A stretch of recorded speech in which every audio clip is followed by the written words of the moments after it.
आज हम जिस विषय पर चर्चा करने वाले हैं ना, वो सच में कमाल का है।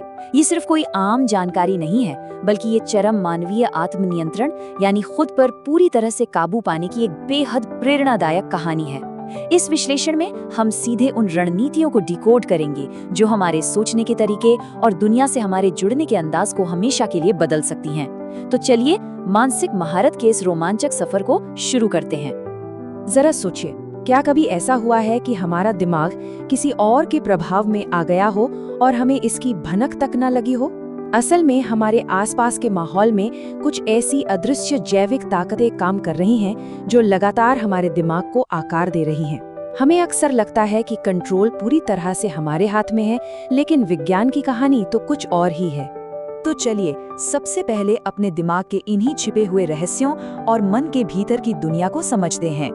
क्या हमने कभी गौर किया है कि कोई और मुस्कुराता है तो हम भी खुद ब खुद मुस्कुरा देते हैं, या कोई भारी तनाव में हो तो हमारी भी धड़कनें तेज हो जाती हैं। इसके पीछे एक खास बायोलॉजिकल कारण है जिसे मिरर न्यूरॉन्स कहते हैं। ये वो खास न्यूरॉन्स हैं जो अनजाने में ही सही हमें दूसरों की भावनाओं और हरकतों की नकल करने पर मजबूर कर देते हैं। मतलब हम बिना सोचे समझे दूसरों से प्रभावित होने के लिए बायोलॉजिकली वायर्ड हैं। और जानते हैं सबसे मजेदार बात क्या है? इन मिरर न्यूरॉन्स की खोज बिल्कुल एक एक्सीडेंट थी। न्यूरोसाइंटिस्ट्स कुछ चिंपैंजी के दिमाग की स्टडी कर रहे थे। उन्होंने देखा कि एक चिंपैंजी सिर्फ दूसरे चिंपैंजी को केला खाते हुए देख रहा था, लेकिन उसके दिमाग में बिल्कुल वैसी ही हलचल हो रही थी जैसे वो खुद केला खा रहा हो, एकदम हूबहू। ये एक बहुत ही क्रांतिकारी पल था जिसने साबित कर दिया कि हम दूसरों के अनुभवों को रिफ्लेक्ट करने के लिए ही बने हैं। अब चूंकि हम ये जान चुके हैं कि हम आसानी से प्रभावित हो सकते हैं, तो सवाल उठता है कि भावनाओं पर अचूक नियंत्रण कैसे पाया जाए और अपने दिमागी जगह की रक्षा कैसे की जाए। यहीं पर स्टेट मैनेजमेंट का कंसेप्ट आता है। अब देखिए, इसका मतलब ये बिल्कुल नहीं है कि हमें अपनी इंसानियत खो देनी है या कोई बेजान रोबोट बन जाना है, बिल्कुल नहीं। इसका सीधा सा मतलब है अपने खुद के इमोशंस का स्टीयरिंग व्हील अपने हाथों में लेना। ये वो आजादी है जहां हम खुद ये तय करते हैं कि किसी खास पल में कौन सी भावना महसूस करनी है और कौन सी जाहिर करनी है। कोई बाहरी परिस्थिति इसे कंट्रोल नहीं कर सकती। अक्सर हम एक बड़ी गलती कर बैठते हैं। हम सोचते हैं कि भावनाओं को कंट्रोल करने का मतलब है उन्हें पूरी तरह से दबा देना, एकदम पत्थर बन जाना। लेकिन असली ताकत भावनाओं को दबाने में नहीं, बल्कि उन्हें चुनने में है। ये सही समय पर एकदम सही भावना को सचेत रूप से व्यक्त करने की कला है। एक नेचुरल बातचीत और नपे-तुले इमोशनल रिस्पॉन्स के बीच का बेहतरीन संतुलन। और मजे की बात यह है कि ये कोई नई खोज नहीं है। आइए देखते हैं कि कैसे अरस्तू की प्राचीन तकनीक का आज के आधुनिक मनोविज्ञान में उपयोग होता है। महान दार्शनिक अरस्तू ने सदियों पहले एक बहुत ही कमाल की बात कही थी। उन्होंने सुझाव दिया था कि कोई भी अहम काम करने से एक दिन पहले उस काम को पूरा करने की एकदम स्पष्ट कल्पना करनी चाहिए, और सिर्फ कल्पना ही नहीं बल्कि उस खास भावना को भी चुनना चाहिए जिससे उस वक्त चेहरे पर लाना हो। आज की मॉडर्न साइकोलॉजी इसी अभ्यास को एंकरिंग कहती है ना अद्भुत? तो इसे असल जिंदगी में कैसे उतारें? इसके 3 आसान लेकिन बहुत असरदार चरण हैं।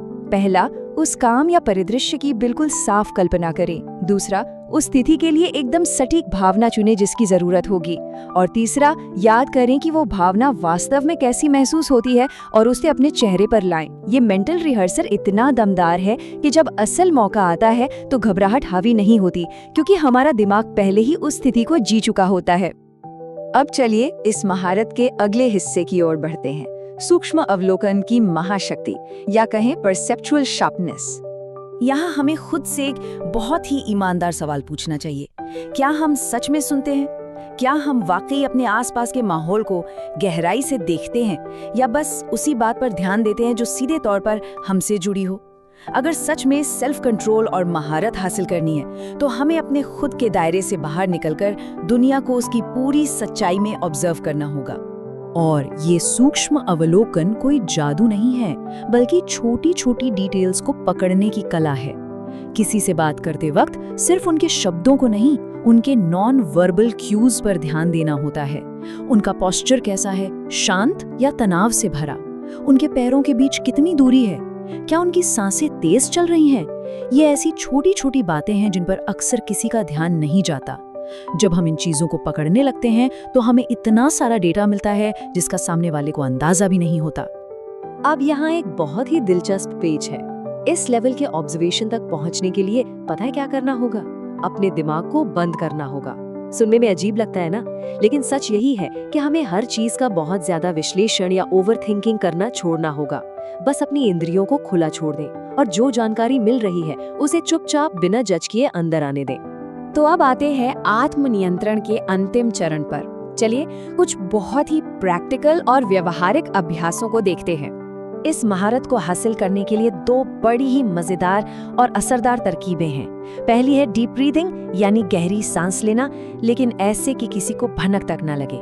ये शरीर में ऑक्सीजन बढ़ाकर दिमाग को तुरंत शांत कर देता है। और दूसरी तकनीक तो वाकई कमाल की है। इसे ईंट की दीवार कहते हैं। इसमें करना ये होता है कि दुनिया का सबसे फनी कॉमेडी वीडियो देखना है, लेकिन चेहरे पर रत्ती भर भी हंसी नहीं लानी है, एकदम पत्थर की तरह। ये बाहरी उत्तेजना के बावजूद अपने कैरेक्टर में बने रहने का एक बहुत ही शानदार अभ्यास है। तो इन सारी बातों का सार क्या है?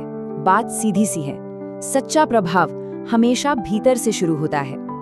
जब हम अपनी भावनाओं पर पक्के नियंत्रण को अपने तेज अवलोकन के साथ मिला देते हैं, तब जाकर असली जादू होता है। तब हम दुनिया के साथ एक मास्टर की तरह जुड़ पाते हैं, बिना किसी के धोखे में आए और बिना अपना आपा खोए एक गहरा मानवीय जुड़ाव बना पाते हैं। इस कमाल की चर्चा को हम एक बहुत ही गहरी और विचारोत्तेजक बात के साथ खत्म करेंगे। जरा ध्यान से सुनिएगा।